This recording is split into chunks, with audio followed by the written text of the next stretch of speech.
بسم اللہ الرحمن الرحیم۔ السلام علیکم۔ میرا تعلق ایک اچھے گھرانے سے تھا، لیکن میرا بھائی رات کو فقیر کا بھیس بنا کر باہر نکل جاتا۔ اس کی اس عادت سے بس میں ہی واقف تھی۔ ایک دن بھائی کے جانے کے بعد میں اس کے کمرے میں گئی اور تلاشی لی تو اس کے کمرے سے لاکھوں روپے نکلے۔ اب مجھے حیرت ہوئی۔ اگلے دن میں اس کے پیچھے ہی چھپ کر نکل گئی تاکہ دیکھ سکوں کہ بھائی کہاں بیٹھتا ہے جو اتنے پیسے لاتا ہے۔ یوں کچھ دن بعد بھائی کو بہانے سے گھر پر روک کر میں فقیرنی والا حلیہ بنا کر بھائی کی جگہ پر بیٹھ گئی۔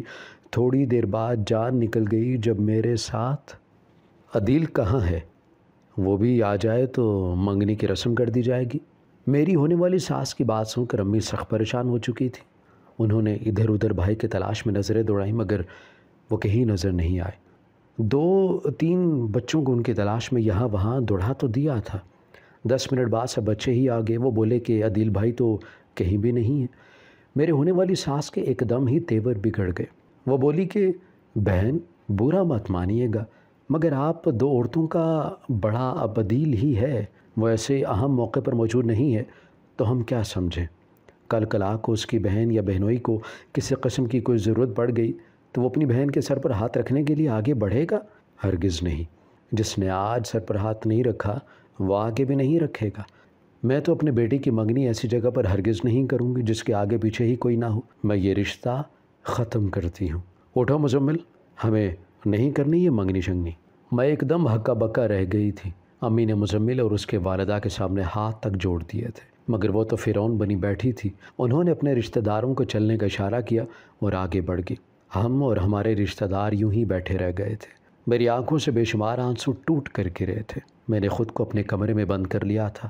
مجھے اپنے بھائی سے شدید قسم کی نفرت ہو رہی تھی۔ آخر اس نے میرے ساتھ ایسا کیوں کیا؟ کاش آج میرا باپ زندہ ہوتا تو میرے ساتھ یہ سب نہ ہوتا۔ میں زارو قطار ہو رہی تھی جب مجھے باہر سے چیخنے چلانے کی آواز آنے لگی تھی۔ میں بھاگ کر باہر نکلی تو دیکھا کہ امی کی طبیعت بگڑ رہی تھی۔ ان کا بلڈ پریشر ہائی ہو چکا تھا۔ میں نے امی کو بلڈ پریشر کی دوا دی اور کمرے میں لا کر لٹا دیا۔ امی دوا کے زیر اثر غنودگی میں تھی۔ میں نے سب رشتہ داروں کو روانہ کر دیا اور خود اپنی منگنی کے سٹیج پر آ کر بیٹھ گئی تھی۔ بھائی میری منگنی پر بہت خوش تھے۔ انہوں نے مجھ سے کہا کہ یسریٰ تم بہت خوش نصیب ہو جو تمہیں مزمل جیسا لڑکا ملا ہے۔ انہوں نے میری منگنی کی تیاری پر جی کھول کر خرچ کیا تھا کیونکہ ہمارے گھر کے حالات بہت اچھے تھے۔ ہم کھاتے پیتے لوگ تھے۔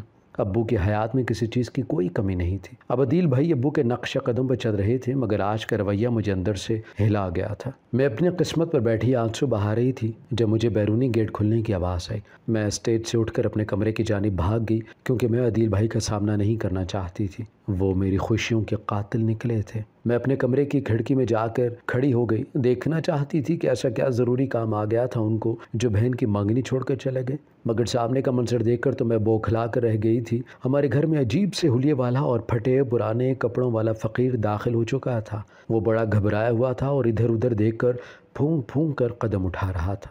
وہ عدیل بھائی کے کمرے کی جانب بڑھ رہا تھا۔ اس سے پہلے کہ میں شور ڈال دیتی یہ دیکھ کر تو میرے قدموں تلے سے جان ہی نکل گئی کہ فقیر والے حلیے میں کوئی اور نہیں بلکہ میرا اپنا بھائی تھا، عدیل بھائی۔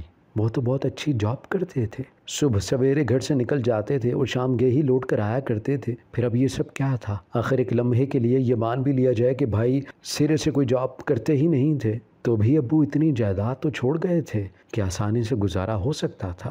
عدیل بھائی اپنے کمرے میں بند ہو چکے تھے جبکہ میں عجیب شش و پنج میں مبتلا ہو چکی تھی۔ آخر یہ سب جو میں اپنی آنکھوں سے دیکھ چکی تھی ایسا کیوں ہوا؟ میرا بھائی فقیروں والے لباس میں کیوں تھا؟ میں نے سوچ لیا تھا کہ بھائی سے پوچھ کر ہی رہوں گی۔ صبح امی سو کر اٹھی تو ان کی طبیعت قدر بہتر تھی مگر ان کے پورے وجود پر سوگ کے بادل چھائے ہوئے تھے۔ وہ مجھ سے بولیں کہ یسریٰ جا کر عدیل کو بلا کر لیا۔ میں بھائی کے کمرے میں داخل ہوئی تو یہ دیکھ کر دنگ رہ گئی کہ سامنے ہی بھیک مانگنے والا کاسا پڑا تھا۔ اس میں کافی سارے سکے اور چند پھٹے پرانے نوٹ پڑے تھے جبکہ بھائی بے خبر سو رہا تھا۔ میں نے امی کو بتایا کہ بھائی تو ابھی سو رہے ہیں۔ امی خاموش ہو گئی تھی جبکہ میرا ذہن ابھی تک بھائی کی جانب ہی لگا ہوا تھا۔ آخر انہیں یہ سب کرنے کی کیا ضرورت آن پڑی تھی؟ میں نے امی سے بھی یہ بات چھپا لی تھی۔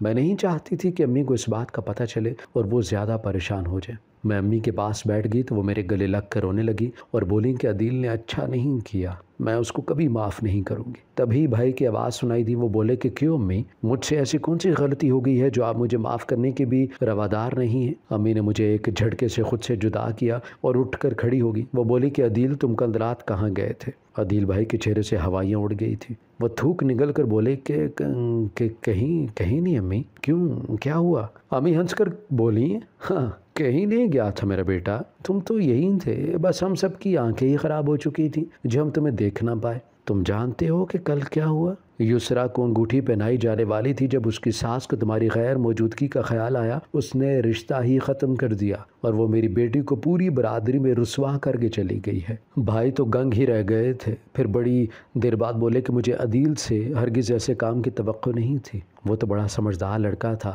امی تنگ کر بولی کہ مجھے بھی تم سے ایسی کوئی حرکت کی توقع نہیں تھی، سمجھدار تو میں بھی تمہیں بہت سمجھا کرتی تھی۔ عدیل بھائی خاموش رہے تھے، اس کا مطلب یہ تھا کہ وہ اس بات کو چھپانا چاہتے تھے کہ وہ کل رات کہاں تھے۔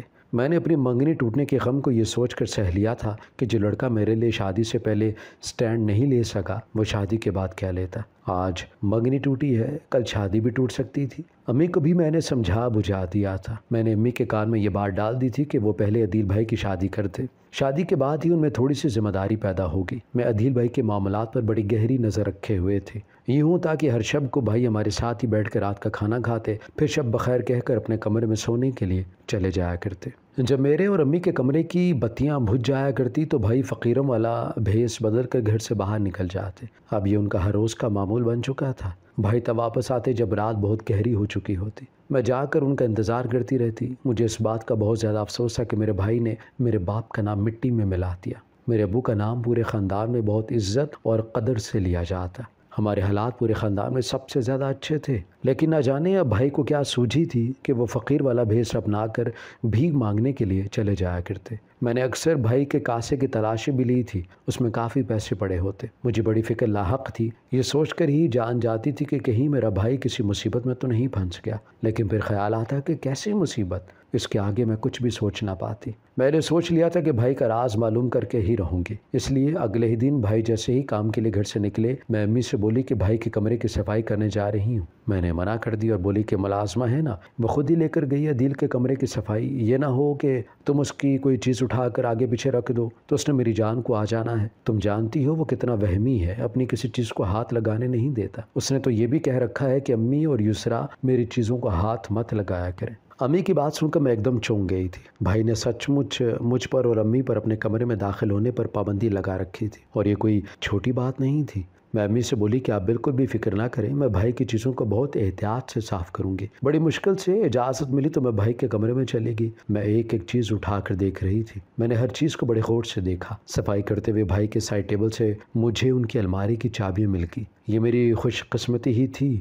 میں نے جلدی سے وہ چابیاں اٹھائیں اور بھائی کی الماری کھول کر اس کی تلاشی لینے لگی۔ میں حیرت زدہ رہ گئی تھی کہ بھائی کی الماری میں تو نوٹوں سے بھری ہوئی تھی۔ اتنے پیسے تو میرے ابو کے پاس بھی نہیں تھے جتنے میرے بھائی کی الماری میں پڑے تھے۔ میں نے یہ مانا کہ ابو اپنے دور میں بھی بہت کچھ چھوڑ گئے تھے۔ پھر بھائی کی جاب بھی کافی اچھی تھی، مگر یہ سب ملا کر بھی اتنے پیسے نہیں بنتے تھے جو میں اس وقت الماری میں دیکھ رہی تھی۔ اب مجھے بھائی پر شک ہونے لگا تھا، کیا بھائی کو یہ سارے پیسے بھیک سے ملے ہیں؟ مگر ان کو اتنی زیادہ بھیک ملتی کیسے تھی؟ نہ جانے وہ کس علاقے میں جا کر بھیک مانگتے تھے، پھر کیا کبھی ان کو ہمارے کسی جاننے والے رشتہ دار نے نہیں دیکھا؟ میں نے بھائی کی جاسوسی کا مکمل ارادہ کر لیا تھا۔ میں بھی ان سے کچھ فاصلہ رکھ کے گھر سے باہر نکل گئی۔ وہ پیدل ہی چل رہے تھے، میں بھی ان کے پیچھے چلتی رہی۔ میرے تو پیروں میں تکلیف شروع ہو چکی تھی، لیکن ان کا پیچھا کرنے کا ارادہ میں کر چکی تھی، اسی لیے میں ان کے ساتھ ہی چلتی رہی۔ اور آخرکار بھائی دور ریلوے اسٹیشن کے پاس جا کر بیٹھ گئے اور اپنا سر جھکا لیا اور کاسا سامنے رکھ دیا۔ لوگ آتے جاتے پیسے بھائی کے کاسے میں ڈال دیے تھے، میں انہیں قدموں پر واپس لوٹ آتی۔ میں نے بھائی کی بھیک مانگنے کی جگہ تو دیکھ لی تھی، اب باقی کا راز معلوم کرنا باقی تھا۔ صبح میری آنکھ بڑی دیر سے کھلی تھی۔ میں جا کر امی کے پاس بیٹھ گئی تو انہوں نے مجھے بتایا کہ آج ہم عدیل کا رشتہ دیکھنے کے لیے جا رہے ہیں۔ میں امی کی بات سن کر پریشان ہو گئی تھی، کیونکہ مجھے تو معلوم تھا کہ رات ہوتے ہی بھائی بھیک مانگنے کے لیے چلے جاتے ہیں۔ ہم ابھی یہ باتیں کر رہے تھے کہ بھائی اپنے کمرے سے نکل آئے اور بولے کہ امی یہ آپ کس کے رشتے کی بات کر رہی ہیں؟ امی بولی عدیل میں تمہاری شادی کی بات کر رہی ہوں، میں چاہتی ہوں کہ اپنی بیٹی سے پہلے اپنا بیٹا بیاہ لوں تاکہ یسرا کے رخصت ہو جانے کے بعد مجھے بیٹی کی کمی محسوس نہ ہو۔ عدیل بھائی کے تیور بگڑ چکے تھے، وہ بولے کہ نہیں امی میں ہرگز شادی کرنے کا ارادہ نہیں رکھتا، پہلے آپ اپنی بیٹی کی شادی کر دیں پھر میں بھی سوچ لوں گا مجھے شادی کرنی ہے کہ نہیں۔ امی غمزدہ ہو چکی تھی، وہ بولی کہ عدیل یہ تم کیسی باتیں کر رہی ہو؟ میں نے ایک دن مر جانا ہے، پھر میں تمہارے باپ کو کیا منہ دکھاؤں گی کہ میں نے اپنی بیٹی کی تو شادی کر دی لیکن اپنے بیٹے کے متعلق کچھ بھی نہیں سوچا۔ عدیل بھائی جھنجھلا کر رہ گئے تھے، وہ بولے کہ امی آپ مجھے بلیک میل ہرگز مت کریں، میں شادی نہیں کرنا چاہتا تو نہیں کرنا چاہتا۔ امی عدیل کی اٹل انداز پر حیرت زدہ سے تھی، مجھے تو بھائی سے اسی قسم کے رویے کی توقع تھی، اسی لیے میں ذرا بھی فکر مند نہ ہوئی۔ میں جانتی تھی کہ بھائی رات کو بھیک مانگنے جاتے ہیں، اگر وہ شادی کر لیں گے تو ان کا راز سب کو معلوم ہو جائے گا۔ میں نے امی کو بہت سمجھا بجھا کر چپ کروا دیا تھا۔ میں بولی کہ امی عدیل بھائی اب بچے نہیں ہیں، آپ اپنی مرضی ان پر مسلط کر دیں، جب وہ شادی کرنا چاہیں گے تو آپ کو اپنی مرضی سے آگاہ کر دیں گے، ابھی کچھ عرصے کے لیے احمد بھائی کو تنگ نہ کریں۔ امی چپ کر کے بیٹھ گئی، میں رات کا بڑی بے چینی سے انتظار کر رہی تھی۔ جو ہی رات ہی میں نے عدیل بھائی کے کھانے میں نیند کی دوا ڈال دی اور اپنے کمرے میں چلی گئی۔ وہ جاتے ہی وہ سو چکے تھے۔ امی اپنے کمرے میں سونے کے لیے چلی گئیں تو میں عدیل بھائی کے کمرے میں جا کر ان کا فقیروں والا پھٹا پرانا لباس ڈھونڈنے لگی تھی۔ بھائی کا وہ لباس الماری میں ہی لٹکا ہوا تھا۔ جلدی سے وہ لباس پہنا اور خود اس جگہ پر جا پہنچی جہاں میں نے بھائی کو بھیک مانگتے ہوئے دیکھا تھا۔ میں بھی اسٹیشن کے پچھلی طرف جا کر بیٹھ گئی اور انہی کے انداز میں سر جھکا لیا۔ ابھی میں اطراف کا جائزہ لے رہی تھی کہ اچانک مجھے میری کلائی پر مضبوط سے ہاتھ کا دباؤ محسوس ہوا۔ میں شدید گھبرا کر رہ گئی تھی۔ جلدی سے سر اٹھا کر دیکھا تو سامنے ایک پولیس کی وردی میں 2 آدمی کھڑے تھے۔ وہ مجھے گھور کر بولے کہ چلو آج تمہارا بلاوا آ ہی گیا، اب تم جیل میں سڑو گے۔ میں شدید خوف زدہ ہو چکی تھی کیونکہ مجھے اس سے قبل کبھی ایسے حالات کا سامنا نہیں کرنا پڑا۔ میں رونے لگی تھی۔ میں بولی کہ میرا کیا قصور ہے، بھیک مانگنا جرم تو نہیں ہے۔ وہ پولیس والا ہنس کر بولا کہ تم ہمارے ساتھ تھانے چلو پھر تمہیں سارے جرم بھی گنوا دیں گے۔ انہوں نے لیڈی پولیس کو بلوایا اور مجھے ہتھکڑیاں لگا کر اپنے ساتھ تھانے لے گئے، جبکہ میرا رو رو کر برا حال ہو چکا تھا۔ میں یہ سوچ رہی تھی کہ آخر میرے ساتھ یہ سب کیا ہوا ہے۔ لیڈی پولیس مجھ سے آ کر تفتیش کر رہی تھی، جبکہ میرے منہ سے ایک ہی لفظ نکل رہا تھا کہ میں کچھ بھی نہیں جانتی۔ تھوڑی دیر بعد ہی ایک جوان سا SHO میرے پاس آ گیا اور بولا کہ اب تم پکڑی گئی ہو، اب یوں رونے سے ہرگز بچ نہ پاؤ گے، سچ سچ بتا دو کہ تم کس کے کہنے پر منشیات فروخت کر رہی تھی۔ میں تو SHO کی بات سن کر دنگ رہ گئی تھی۔ میں بولی کہ میں کچھ بھی نہیں جانتی، میں آج پہلی دفعہ ہی مانگنے کے لیے آئی تھی۔ میری بات سن کر وہ ہنسنے لگا۔ وہ بولا کہ تم مجرم جتنے بھی سمجھدار ہو پولیس کی ہوشیاری تک نہیں پہنچ سکتے۔ میں تم سے جو سوال کرتا ہوں بتاتی جاؤ، لیکن میں نے بولنے سے انکار کر دیا۔ تب وہ یہ کہہ کر چلا گیا کہ باقی کی تفتیش صبح ہوگی۔ میں اپنے گھر کے حالات کو سوچ سوچ کر روتی رہی اور اللہ سے دعائیں کرتی جا رہی تھی کہ وہ مجھے مصیبت کی اس گھڑی سے بچا لے۔ میں امی کا سوچ کر ہی پریشان ہو رہی تھی کہ جب ان کو پتہ چلے گا کہ ان کی بیٹی تھانے میں ہے تو ان پر کیا گزرے گی، ابو کی روح کو کتنی تکلیف پہنچے گی۔ صبح ہوئی تو SHO ایک بار پھر میرے پاس آیا اور بولا کہ اب سچ سچ بتاؤ کہ تم کس کے کہنے پر منشیات فروخت کرتی ہو۔ میں رونے لگی اور میں نے اس کے سامنے ہاتھ جوڑ دیے۔ میں بولی کہ میں نے کوئی جرم نہیں کیا، میں زندگی میں پہلی بار بھیک مانگنے کے لیے گھر سے باہر نکلی تھی، تم مجھے چھوڑ دو، نہیں تو میری بہت بدنامی ہو جائے گی۔ جانے اس پولیس والے کے دل میں کیا آیا کہ اس نے مجھے کہا کہ ٹھیک ہے میں تمہیں جانے دیتا ہوں، تم آزاد ہو، بلکہ وہ تو یہ بھی بولا کہ میں تمہیں اپنی گاڑی میں تمہارے ساتھ گھر چھوڑ کر آتا ہوں۔ میں نے اس کے ساتھ جانے سے انکار کر دیا کیونکہ اگر میں اس کی گاڑی میں جاتی تو میری بدنامی ہو جاتی، اس لیے میں نے کہا کہ میں رکشے سے ہی گھر چلی جاؤں گی۔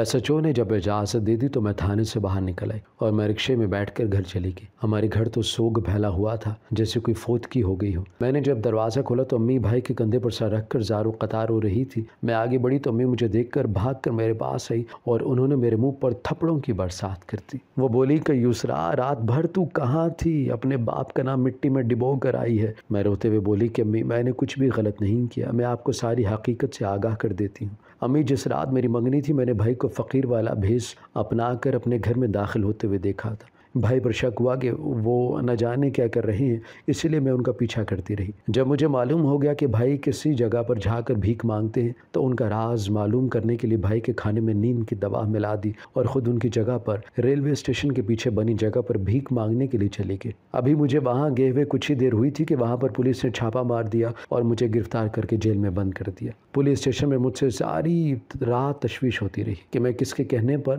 منشیات فروخت کرتی ہوں، لیکن ان کو جب کوئی ثبوت ثبوت نہ ملا تو انہوں نے مجھے چھوڑ دیا ہے۔ میں روتی چلی جا رہی تھی۔ پھر میں بولی کہ بھائی آپ مجھے سب سچ بتا دیں، آپ بھیس بدل کر وہاں پر کیا کرتے تھے؟ پولیس نے مجھ سے کسی قسم کی منشیات کے بارے میں سوال کیا تھا۔ بھائی کی آنکھیں ایک دم ہی آنسوں سے بھر گئی تھی۔ وہ بولے کہ امی میں آج آپ کو اپنی حقیقت بتانے جا رہا ہوں، آپ ذرا حوصلے سے سنیے گا۔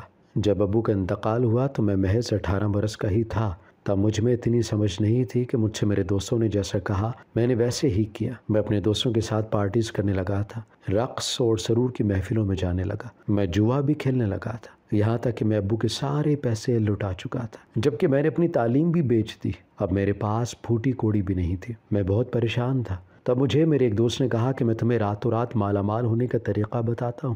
میں نے اس سے پوچھا تو اس نے کہا کہ ریلوے اسٹیشن کے پاس منشیات کا بہت بڑا اڈا ہے، تم وہاں جا کر فقیر والا بھیس بدل کر منشیات فروخت کرو تو کسی کو تم پر کوئی بھی شک نہیں ہوگا اور تم مالا مال ہو جاؤ گے۔ میرے اس دوست نے اپنے ایک واقف کار سے مجھے ملا دیا اور میں اس کے کہنے پر ہی منشیات فروخت کرنے لگا۔ ہمارے حالات پھر سے بہتر ہونے لگے۔ میں نہیں چاہتا تھا کہ آپ کو اس سے متعلق علم ہو، اس لیے میں سارا دن گھر سے غائب رہتا اور کہتا کہ جاب کرتا ہوں۔ مجھے علم نہیں تھا کہ یہ سب ہو جائے گا۔ میری بہن یوں پولیس والوں کے ہتھے چڑھ جائے گی۔ بھائی بری طرح سے رو رہے تھے۔ امی نے بھائی کے منہ پر زوردار تھپڑ دے مارا اور بولی کہ میں لعنت بھیجتی ہوں ایسی اولاد پر جس نے مجھے حرام کا لقمہ کھلایا۔ میں تمہیں بتا دوں عدیل، میں تمہیں پولیس کے حوالے کر دوں گی تاکہ تم یہاں اپنے کیے کی سزا بھگت لو اور تمہاری آخرت اسی وجہ سے خراب نہ ہو۔ بھائی رونے لگا۔ اس نے امی کے آگے ہاتھ جوڑے اور معافی مانگی۔ امی مجھے معاف کر دے، میں آئندہ ایسے کبھی کچھ بھی نہیں کروں گا۔ لیکن امی نے ان کی ایک نہ سنی اور بھائی کو اپنے ساتھ تھانے لے گئی اور حوالات میں بند کروا دیا۔